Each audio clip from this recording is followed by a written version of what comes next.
To understand how yoga works, we must first understand some basic principles from biological science. Fortunately, these are all easy to understand. I'll go through each relevant concept and we'll see how it all comes together. First concept is the James Lange theory. To put it simply, the James Lange theory of emotion basically suggests that our brains are constantly monitoring our bodies and constructing emotions based on the nature of our physiological state. It turns out that this is at least partly true. While there may be more to the story, in that emotion is partly determined by cognition, awareness, and perception also, nevertheless, it is true that our bodily state does play a part in the construction of emotions, a big part. There are studies showing that when people sit upright, it enhances positive emotion. It has been found also that muscle tone, i.e., how tight your muscles are, affects anxiety levels. Yoga involves bodily gestures that exude confidence and openness, such as the warrior asanas and open-armed asanas, and it also leaves you with better posture throughout the day. All this contributes to a sense of freedom and resilience. Second concept, homeostasis. Daedalus said to Icarus in the Greek myth, "To wing your course along the middle air, if low, the surges wet your flagging plumes, if high, the sun the melting wax consumes." Homeostasis means literally similar state. The body must maintain an equilibrium in order to function optimally.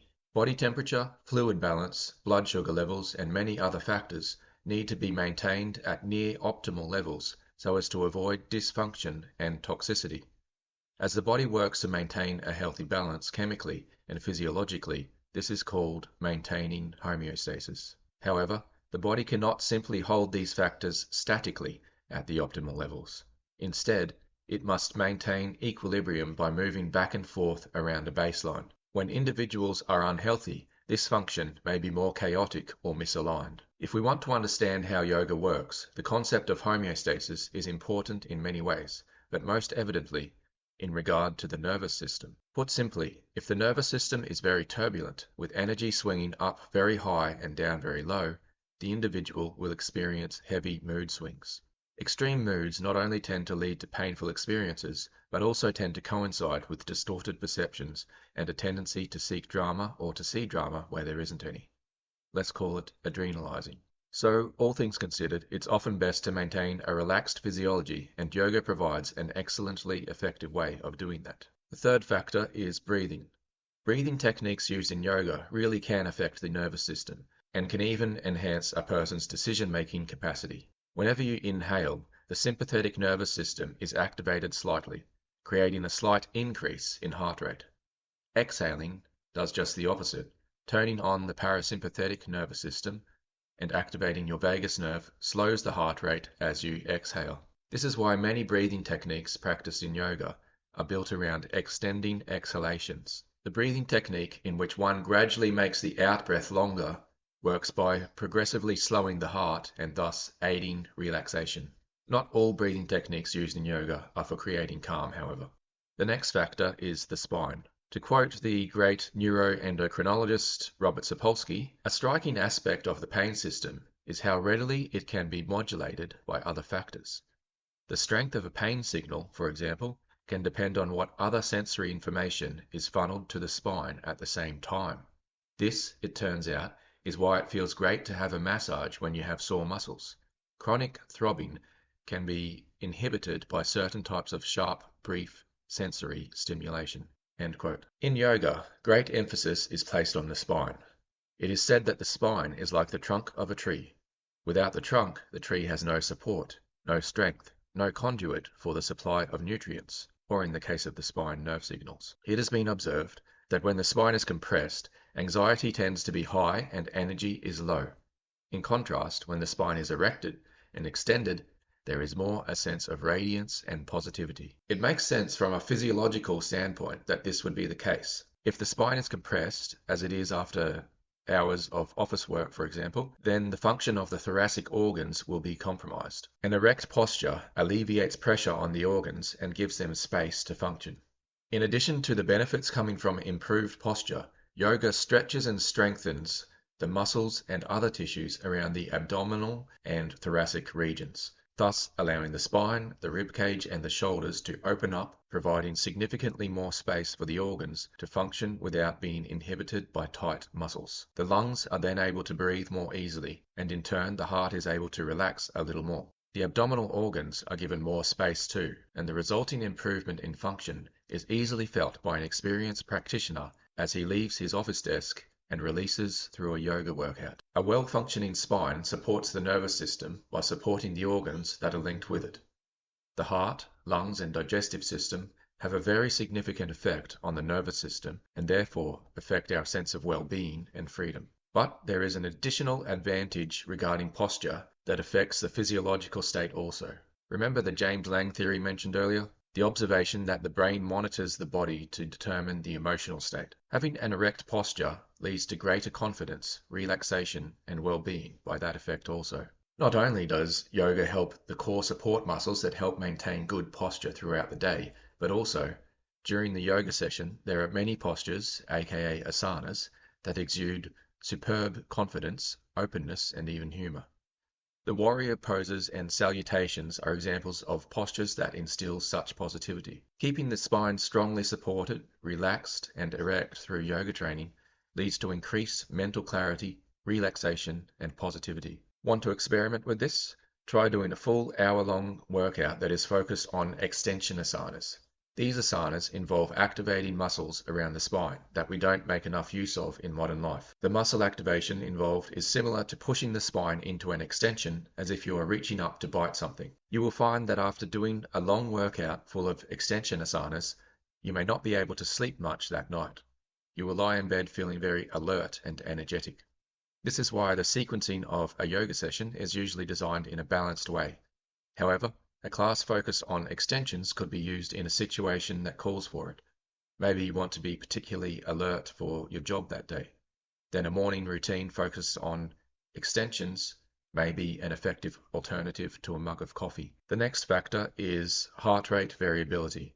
Increased heart rate variability, a measure of the variation in time between each heartbeat, has been found to be associated with increased emotional resilience and reduced anxiety and stress levels. A well-sequenced yoga workout develops heart rate variability partly through breath training and partly through training the heart via movement between inversion postures and extension postures. Inversion postures lower the heart rate, while extension postures raise the heart rate. So, moving back and forth between the two throughout a yoga session effectively develops heart rate variability. Another benefit that comes with moving between different postures, that is inversion to extension or lie into standing, etc., is that it becomes much easier to get out of bed in the morning. Getting up out of bed requires quite a change in the heart rate, and this is more difficult if the heart has not developed fitness in that regard.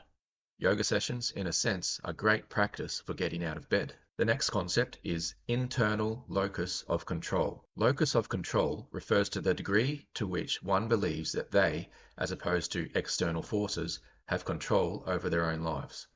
A person with an internal locus of control is one who believes that their perceptions have a lot to do with their own mindset and physiological state, and that they can control outcomes in life to some extent by their own actions and attitudes. Mastery in yoga leads to an increased awareness of how the physiological state affects perceptions of daily events, and this then leads toward a more internal locus of control. The great thing about this is that you realize that sometimes you can fix, or at least reduce, a lot of problems by looking after your physical health and by practicing an effective mindset rather than needing to make external changes that are often much more difficult to achieve. If your job seems like hell and you've been getting by on coffee and chocolate to boost your mood every day, switching to a healthier lifestyle with plenty of yoga and healthy food to calm the nerves and improve blood sugar regulation may lead to a very significant improvement in well-being, relaxation, and enjoyment. The next factor is GABA. Studies have found that yoga increases levels of the inhibitory neurotransmitter gamma-aminobutyric acid, abbreviated GABA. GABA is a neurotransmitter that slows the firing of neurons, making them less excitable and thus leading to a reduction in anxiety. If information gets to the amygdala faster, it will be less accurate. So this slowing of the brain signals is actually helpful for accurate perception. The calming effects of increasing GABA are thought to be another factor that contributes to yoga's effectiveness as a method for anxiety reduction. A 2007 study demonstrated that the brains of yoga practitioners showed an average GABA rise of 27%, while the control group, those not practicing yoga, showed no rise whatsoever. The yoga practitioners who were most experienced and practiced most frequently showed particularly significant rises in GABA. One study participant was measured to have a GABA rise of 47%, and one participant had an increase of 80% while practicing 5 sessions per week. Another study compared the effect of taking up Iyengar yoga to regular walking. The participants had no previous yoga experience and practiced Iyengar yoga as they learnt it from scratch for 3 months. The results showed an average GABA rise of 13%, which was significantly better than the walkers. Another factor is balancing asanas and improved concentration. Practicing balancing asanas such as handstands or asanas involving standing on one leg is a great way to improve concentration and still the mind. Balancing requires full body awareness and consumes much, if not all, of one's attention.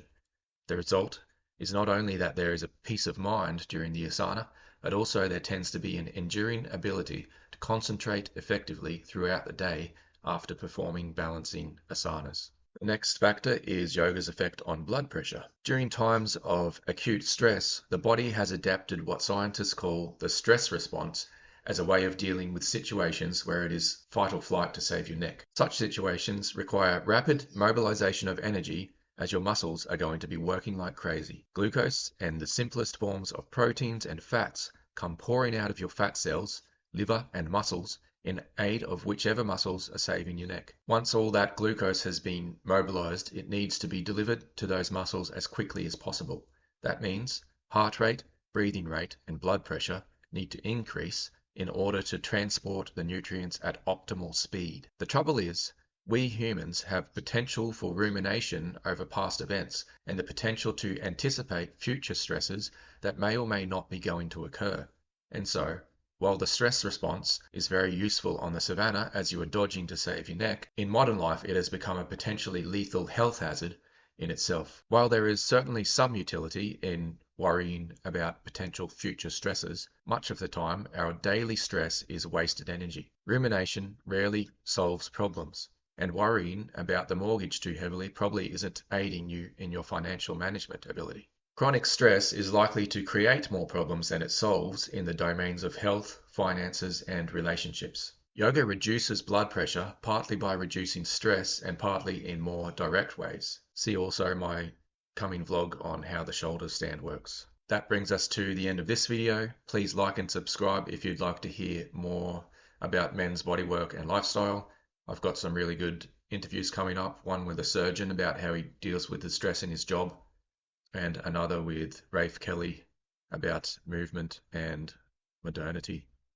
Thanks for listening.